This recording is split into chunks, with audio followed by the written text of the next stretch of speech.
I-share ko po sa inyo ngayon kung paano gumawa ng Yummylicious Fried Chicken or Crispy Fried Chicken ala Glen. So meron po tayo dito isang buong manok. Ayan. Nasa 1.5 kilos po siya. Okay. Kailangan po alisin natin to yung nasa puwitan po niya. Ayan. Kasi po ito yung malansang part din po ng manok. Ayan o. Napapansin nyo po yung dilaw-dilaw. Ayan. So kailangan po alisin natin yan.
So ayan po, tapos na po siya nahiwa. Ayan. Yung sa part ng laman, katamtaman lang po ang hiwa ko. Ayan.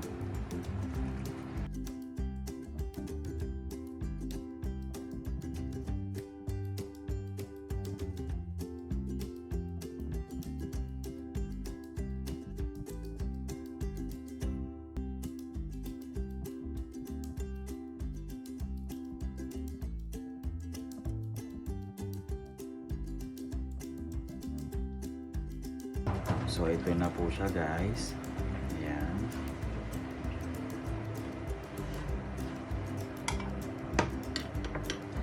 Ngayon naman po meron akong 3 lemon dito. Ayan. So ito po ang gagamitin natin pampalasa.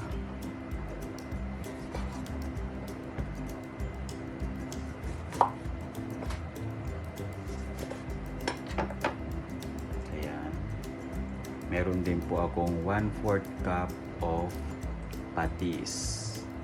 So ilalagay na po natin. Sprinkle natin ng paminta. Ayan. Siyempre ang ating, ilalagay lang po natin lahat ang ating 3 pirasong hiniwang lemon, ang kanyang katas o ang kanyang juice, para lalong sumarap ang ating gagawing fried chicken.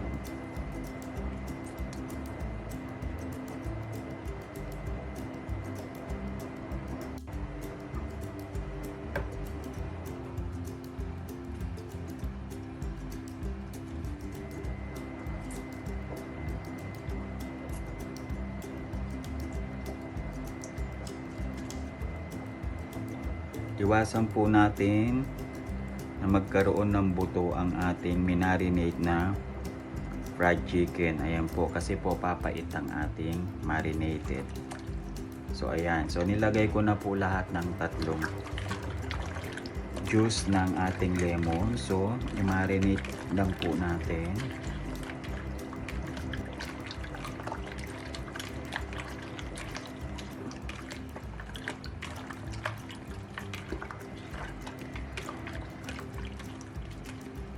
Para mag-blend ang ating nilagay na ingredients sa ating manok.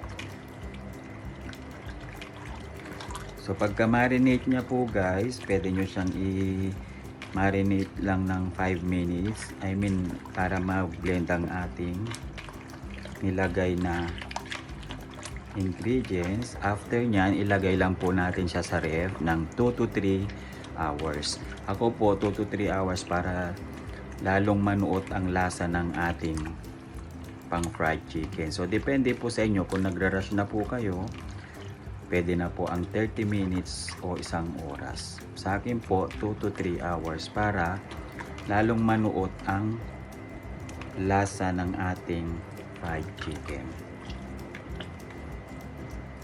So ayan po.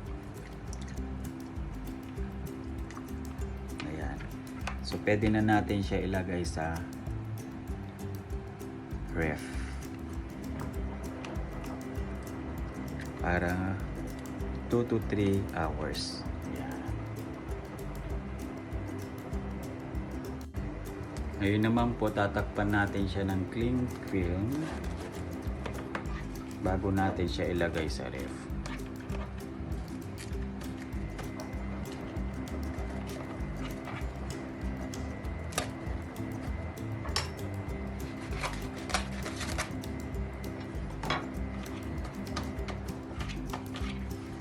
So ayan po. So pwede na natin siya ilagay sa ref ng 2 to 3 hours.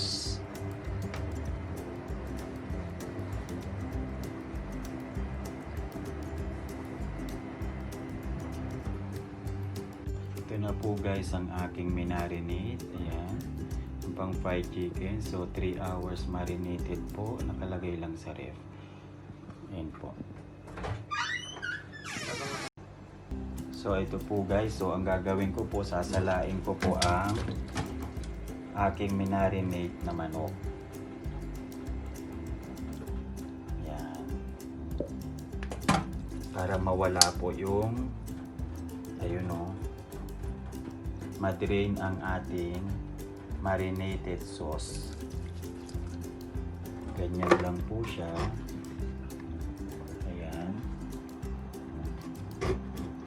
So hindi, ayan po, sasalain lang natin. So hindi po ako gagamit ng breadcrumbs. Ito po ang, nandito po sa bowl na to, 1 cup of all-purpose flour, 1/2 cup of cornstarch, sprinkle salt, black pepper po.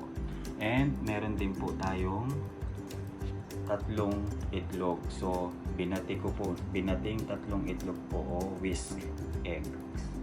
Yan po. So yan po ang gagamitin ko. Ayan.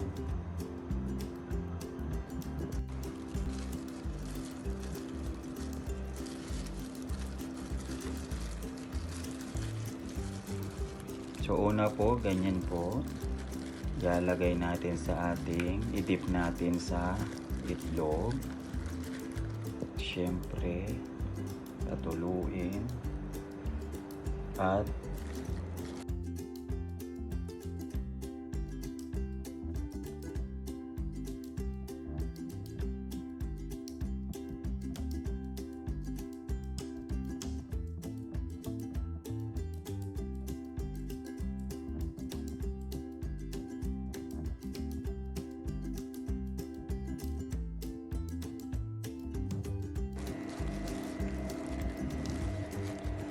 so ganyan lang po, ayan.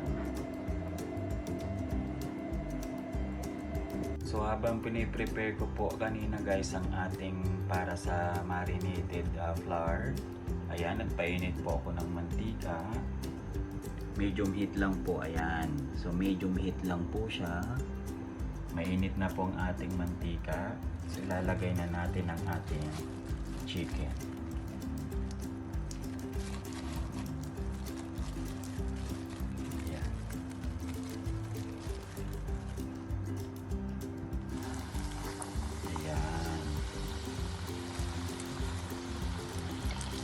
So dyan nyo mahalata guys kung mainit na ang inyong mantika.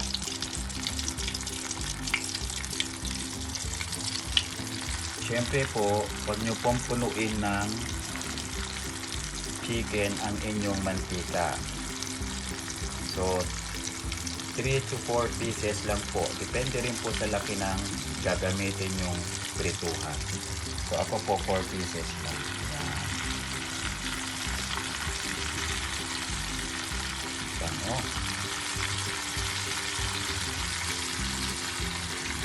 Yan po. So piprituhin po natin siya ng 10 to 15 minutes in low medium heat. Ayan guys. Ayan. Low medium heat 10 to 15 minutes.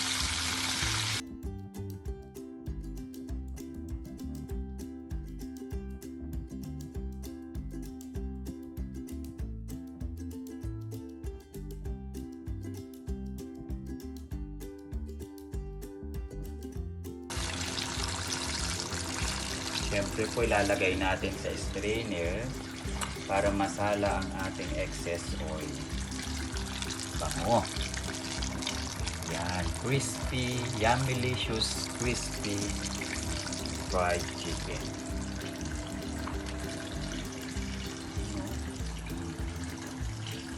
Amoy pa lang, chicken na chicken. Ayan. Sarap, bango.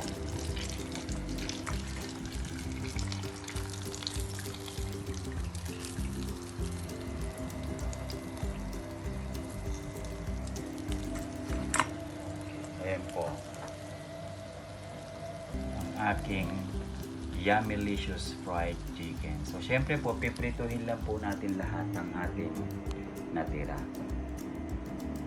Ito na po guys ang aking Yummylicious Crispy Fried Chicken ala Glen. Ayan.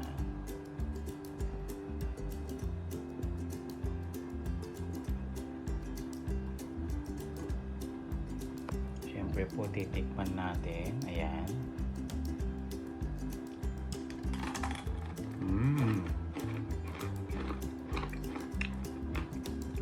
Crispy na crispy po. Sarap.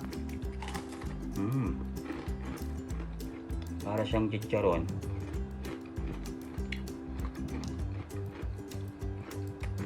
Grabe ang pagka-crispy. Sarap.